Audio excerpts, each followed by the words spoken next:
عمرہ حج کا ویزا ہو تو کسی نہ کسی جاننے والے سے پوچھتا ہے کہ بھئی میں نے اپلیکیشن کیسے بھرنی ہے.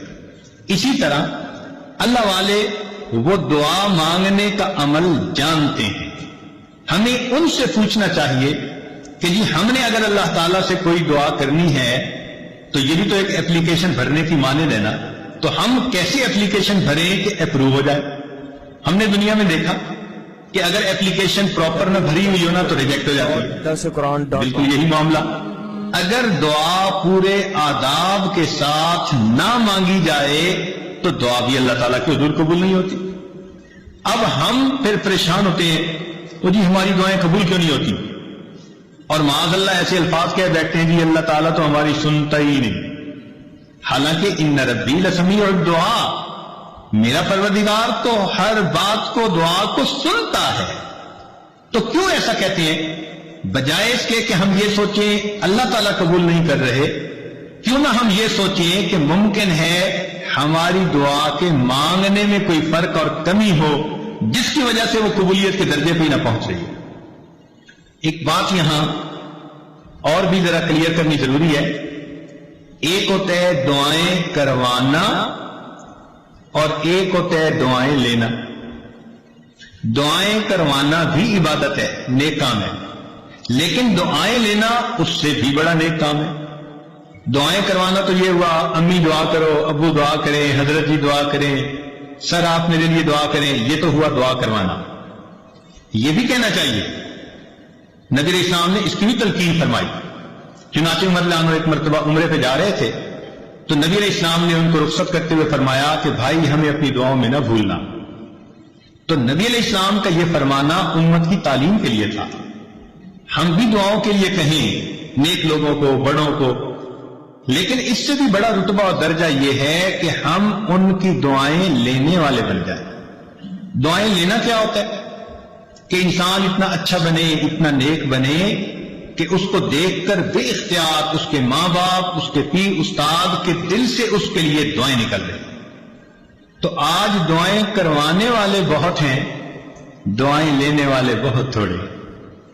تو کوشش یہ کرنی چاہیے کہ اللہ تعالی ہمیں دعائیں لینے والا بنا دے. حدیث پاک میں آتا ہے کہ نبی علیہ السلام کے 3 شاگرد تھے اور تینوں کا نام عبداللہ تھا, اور وہ اتنا خدمت میں پیش رہتے کہ نبی علیہ السلام کا دل خوش ہوتا. آپ تہجد کی نماز میں ان تینوں کا نام لے کر ان کے لیے دعا مانگتے تھے. اس کا نتیجہ کیا نکلا کہ وہ تینوں دنیا کے اندر بہت عزتیں پانے والے بزرگ بنے. چنانچہ ان میں سے عبداللہ ابن عباس لانو امام المفسرین بنے, عبداللہ ابن عمر رضی اللہ تعالیٰ عنہ امام المحدثین بنے, اور عبداللہ ابن مسعود رضی اللہ عنہ امام الفقہاء بنے.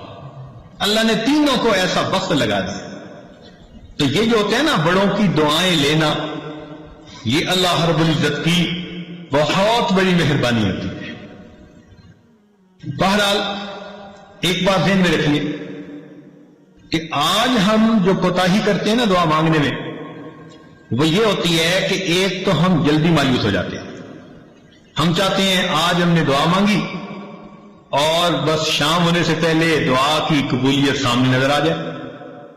آج کل عورتیں ایسے سمجھتی ہیں کہ جیسے ہم نے خامن کو صبح کام کہا تو شام تک ہونا چاہیے, اگر نہیں ہوا تو شکوہ کریں گی.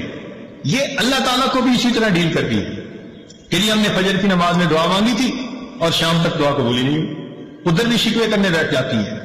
اللہ تعالیٰ ہے, اس سے مانگنے کا طریقہ ہے. اس کی بارگاہ میں ناز نہیں چلتا, اس کے ہاں نیاز چلتی ہے, عاجزی چلتی ہے. کئی مرتبہ عورتوں کو دیکھا خط میں اپنے حالات لکھتی ہے کہ جی میں نے دعا مانگی قبول نہیں ہوئی, بس میں نے تو دعائیں مانگنی چھوڑ دی. یعنی جیسے خامن سے روٹھ جاتا ہے, یہ خدا کی بندیاں اپنی کم علمی کی وجہ سے اپنے خدا سے بھی روٹھی پھرتی. یہ نہیں دیکھیں گی کہ بھائی دعا مانگنے میں تو کوئی کمی ہوگی نا, جس وجہ سے یہ اپلیکیشن ریجیکٹ ہو گئی ہے, اس پہ غور نہیں کریں گی, بلکہ اللہ تعالیٰ اور یہ ہماری تو سنتا ہی نہیں. کیوں نہیں سنتا؟ حدیث پاک میں آتا ہے ہر بندے کی دعا قبول ہوتی ہے مگر قبولیت کے 3 انداز ہیں. یا تو جیسے مانگی من ون قبول ہو گئی، یا اللہ تعالیٰ اس کے بدلے کوئی بڑی مصیبت اس بندے سے دور کر دیتے ہیں، یا اس کو نام اعمال میں ذخیرہ کے طور پر لکھوا دیتے ہیں اور قیامت کے دن اس کو اتنا دیں گے. حدیث پاک میں آتا ہے کہ وہ بندہ دعا مانگے گا، اللہ دنیا میں میری کوئی دعا نہ پوری ہوتی، ہر دعا ذخیرہ بنی ہوتی، اور آج اس دن مجھے اس کا اجر ملتا تو کتنی اچھی بات ہوتی. 3 میں سے کسی نہ کسی ایک صورت میں دعا کا بدلہ ضرور ملتا ہے. اب اللہ تعالیٰ پابند تو نہیں ہے نا کہ ہم نے مانگی ہے تو اسی کو پورا کر دے. اللہ تعالیٰ حکمت والے ہیں، وہ دیکھتے ہیں کہ یہ دعا اس کے لیے پورا ہونا بہتر ہے یا برا ہے. کئی دفعہ بندہ پیسہ مانگتا ہے اور اللہ تعالیٰ جانتے ہیں کہ اس کو پیسہ مل گیا نا تو یہ اس کو ہضم نہیں کر پائے گا، یہ ایمان سے ہی محروم ہو جائے گا، یہ دین سے ہی محروم ہو جائے گا. تو اللہ تعالیٰ پھر اس کی اس دعا کو اس طرح قبول نہیں کرتے. جیسے بچہ انگارہ پکڑنا چاہے تو ماں کتنی محبت کرنے والی ہوتی ہے مگر انگارہ نہیں پکڑنے دیتی. اب بچہ روئے بھی امی میری بات نہیں مانتی، نہیں، بچے کو نہیں پتا کہ وہ اس کے لیے نقصان دہ ہے، ماں کو پتا ہے. اسی طرح ہم نے جو مانگا ہمیں کیا پتا وہ ہمارے لیے ٹھیک ہے یا نہیں. اللہ تعالیٰ چونکہ رحیم و کریم ہے اس لیے جو بندے کے لیے بہتر نہیں ہوتا اللہ تعالیٰ وہ نہیں کرتا. چنانچہ کئی بچیاں چاہتی ہیں کہ فلاں جگہ شادی ہو جائے، ہر بندہ چاہتا ہے پسند کی شادی ہو. تو ابھی ان کی اگر نیت بن گئی کہ ادھر شادی ہو جائے اور ہو نہیں رہی تو بس سب سے بیزار، بڑی دعائیں مانگی، بڑے وظیفے کیے، بڑا قرآن پڑھا اور جی ہماری تو دعا قبول ہی نہیں ہوتی. اللہ کی بندی، آپ کو کیا پتا کہ وہ جو اس وقت اتنی محبتوں کا تمہارے ساتھ اظہار کر رہا ہے کل کو تمہارے ساتھ وہ کیا برتاؤ کرے گا. ممکن ہے کل کو وہ تمہیں سرے سے ہی طلاق دے دے، کل کو وہ تمہاری بجائے کسی اور کے ساتھ اپنے تعلق بنا لے اور تمہیں گھر کے اندر ذلیل کرے، دوسروں کے سامنے بے عزت کرے، اور تم اس وقت جینے کی بجائے مر جانے کو ترجیح دینے لگو. تو اس وقت انسان سوچتا ہے جی ادھر میرا رشتہ ہو جائے، اور وہ کہتے ہیں جی میری دعا قبول ہی نہیں ہوتی. بھائی قبول اس لیے نہیں ہو رہی، اللہ تعالیٰ بہتر جانتی ہے. تو اس لیے دعا جب بھی مانگی جاتی ہے اگر بندے کے حق میں بہتر ہو تو اللہ تعالیٰ اسی طرح پورا کر دیتے ہیں، بہتر نہ ہو تو اللہ تعالیٰ پورا نہیں کرتے. مثال کے طور پہ ایک بندے نے کہا اللہ مجھے امیر بنا دے، غنی بنا دے، اللہ تعالیٰ نہیں بناتے. کیوں؟ اللہ تعالیٰ جانتے ہیں اس کو مال ملا تو یہ اولاد کی تربیت کر نہیں سکے گا، اس کی اولاد نافرمان بن کے ایمان سے بھی خارج ہو جائے گی.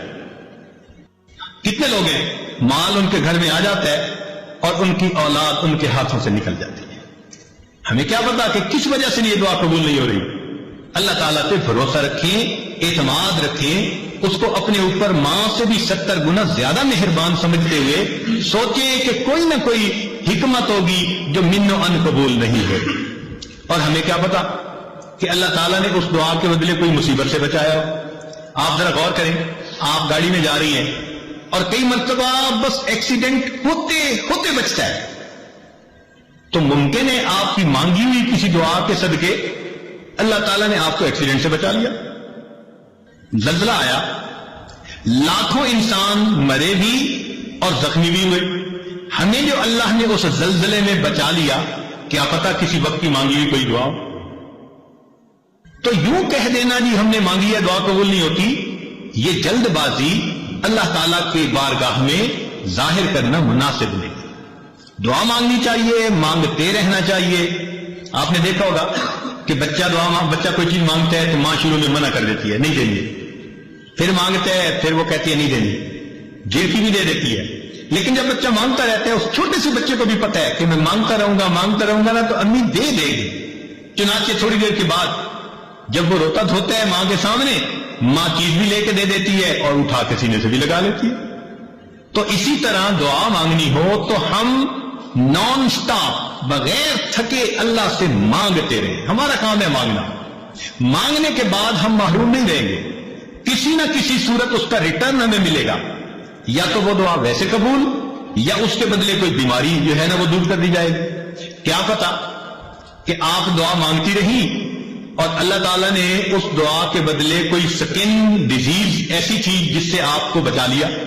ورنہ اگر سکن ڈیزیز ہو جاتی اور چہرے پہ داغ دھبے پڑ جاتے تو اتنی محبت کرنے والے خامن صاحب کے بھی رخ بدلے ہوئے ہوتے.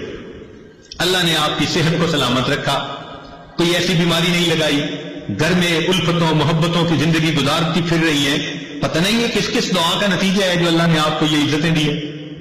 تو اس لیے دعا مانگنے میں فوراً توقع رکھنا کہ جی ابھی قبول ہو جائے, یہ بندگی کے آداب کے خلاف ہے. جلدی مایوس نہیں ہونا چاہیے. اور پھر ایک بات اس میں اور بھی سمجھ لیں کہ کچھ لوگ دعائیں مانگتے ہیں اور کچھ لوگ دعائیں پڑھتے ہیں. دعا پڑھنے سے دعا قبول نہیں ہوتی, دعا مانگنے سے دعا قبول ہوتی ہے. کیا فرق ہے دونوں میں؟ دعا پڑھنا تو یہ ہوا کہ بس بیٹھے ہیں ربنا آتنا فی دنیا ربنا ظلمنا, بس طوطے کی طرح ٹیپ ریکارڈ جیسے بجتا ہے وہ بج گیا اور پتہ یہ بھی نہیں کہ میں نے کیا مانگا کیا نہیں. چنانچہ ایک مرتبہ ہم نے نماز پڑھی, ہمارے قریبی تعلق والے ساتھ بیٹھے ہوئے تھے, انہوں نے دعا کے بعد اپنے چہرے پہ ہاتھ پھیرے تو میں نے ویسے ہی ان سے پوچھ لیا, میں نے کہا آج دعا میں آپ نے کیا مانگا؟ تو میری طرف دیکھ کے کہتے ہیں حضرت سچ بتاؤ مجھے نہیں یاد. یعنی ابھی اپنے چہرے پہ ہاتھ پھیرا اور ابھی یہ نہیں پتا کہ میں نے اللہ سے کیا مانگا. اتنی غفلت بھری دعا. تو اس کو کہتے ہیں دعائیں پڑھنا. تو دعائیں پڑھنے سے دعائیں قبول نہیں ہوتی, دعائیں مانگنے سے دعائیں قبول. دیکھیے جس فقیر نے آپ سے 1 روپیہ مانگنا ہوتا ہے وہ کپڑے بھی بڑے پھٹے پرانے پہن کے آتا ہے, وہ شکل بھی فقیروں والی بنا کے آتا ہے, اس کے بعد الفاظ بھی بڑے چن چن کے وہ بولتا ہے جو دوسرے کے دل کو ٹچ کرنے والے ہوں, آواز بھی بھرائی ہوئی ہوتی ہے, ہاتھ بھی کانپ رہے ہوتے ہیں. اب دیکھیے جس نے 1 روپیہ مانگنا ہے وہ اتنا کچھ کر کے آپ کے دل کو اپنی طرف متوجہ کرتا ہے. تو جس بندے نے اللہ سے اللہ کو مانگنا ہو پھر اس کو کتنی عاجزی اور فریاد سے اللہ سے مانگنا چاہیے. آج تو ہم دعا ایسے مانگتے ہیں جیسے اپنے ورکرز کو کام ذمہ لگا رہے ہو. مثال کے طور پہ عورت دعا مانگے گی, اللہ میری بیٹی کا اچھا رشتہ آ جائے, میرے بیٹے کو نوکری مل جائے, میرا خاوند میرے سامنے اتنا اچھا ہو کہ میرے اشاروں پہ ناچنے لگ جائے.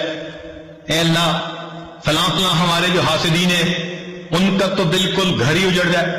یعنی ہم ایسے دعا مانگ رہے ہوتے ہیں جیسے کسی ماتحت کو کام ذمہ لگا رہے ہوتے ہیں. دعا مانگنا اور چیز ہے اور ماتحت کے ذمہ کام لگانا وہ اور چیز ہے. اللہ تعالیٰ ہے. اس انداز میں دعائیں مانگنا, یہ ہو جائے یہ ہو جائے یہ ہو جائے, جیسے سیٹھ صاحب بیٹھے ہوئے اپنے ورکرز کو کام اسائنمنٹ دے رہے ہیں. تو اللہ تعالیٰ کو دعا میں اسائنمنٹ نہ دیا کریں. اللہ تعالیٰ کے سامنے عاجزی اور زاری کا اظہار کر کے, بندگی کا اظہار کر کے, اللہ کی عظمت کو مان کے اللہ سے دعا کیا کریں, سوال کیا کریں. تو جب ہم اس طرح سے مانگیں گے تو دعائیں جلدی قبول ہوں گی. ہم الزام ان کو دیتے تھے, قصور اپنا نکل آیا. ہم شکوہ لیے پھرتے ہیں جی ہماری سنتا ہی نہیں, حالانکہ دعا مانگنے میں کتنی کوتاہیاں ہم خود کر لیتے ہیں. چنانچہ حجاج بن یوسف کے بارے میں آتا ہے کہ طواف کر رہا تھا اور ایک نابینا وہاں بیٹھا دعا مانگ رہا تھا, اے اللہ مجھے بینائی عطا کر دے. تو حجاج بن یوسف رکا اور اس نے اس کو ٹھوکر لگائی اور کہا بندے تجھے پتہ ہے میں کون ہوں؟ اس نے کہا نہیں. اس نے کہا میں حجاج بن یوسف ہوں. اب اس کے بارے میں مشہور تھا کہ یہ بہت ہی زیادہ سخت طبیعت کا بندہ ہے, جو کہہ دیتے ہیں نا وہ پورا کر دیتا ہے. چنانچہ اس کا نام سن کے اندھا گھبرا گیا کہ آج میرا کس سے واسطہ پڑ گیا. تو حجاج بن یوسف نے کہا کہ دیکھ میں طواف کر رہا ہوں, اگر میرا طواف مکمل ہونے تک تیری بینائی ٹھیک نہ ہوئی تو میں نے تیرے قتل کا حکم دے دینا. اور اس نے ایک پولیس والا بھی ساتھ کھڑا کر دیا کہ یہ اندھا بھاگنے نہ پائے, اور خود طواف کرنے لگ گیا. اب تو جی اندھے کا حال عجیب, آنسو بھی گر رہے ہیں اور کانپ بھی رہا ہے اور دعا مانگ رہے, اللہ پہلے تو بینائی کا سوال تھا اب تو میری زندگی کا سوال. ایسے تڑپ کے اس نے دعا مانگی. کہتے ہیں کہ حجاج بن یوسف جب واپس آیا اللہ نے اس کی بینائی عطا فرما دی. تو حجاج بن یوسف نے اس سے کہا کہ جیسے تم پہلے بیٹھے دعا مانگ رہے تھے نا, ساری عمر بیت اللہ کے سامنے اس طرح بیٹھ کے دعا مانگتے, تمہاری دعا قبول نہیں ہو سکتی تھی کیونکہ یہ زبان سے نکل رہی تھی, دل سے نہیں نکل رہی تھی. اب جب تمہیں اپنی جان کا خوف ہوا, اب تڑپ کے دل سے دعا مانگی اور دل سے جو بات نکلتی ہے اثر رکھتی ہے پر نہیں طاقت پرواز مگر رکھتی ہے. تو اس لیے دعا ہمیشہ انسان ایسے مانگے کہ تڑپ کے مانگے، دل سے دعا نکلے، پھر دیکھیں اس کے بعد اللہ رب العزت کی طرف سے کیسے رحمتیں ہوتی ہیں. ویڈیو کے نیچے سبسکرائب کے بٹن پہ کلک کریں، بیل کے آئیکن پہ کلک کیجئے تاکہ ہر نئی ویڈیو کی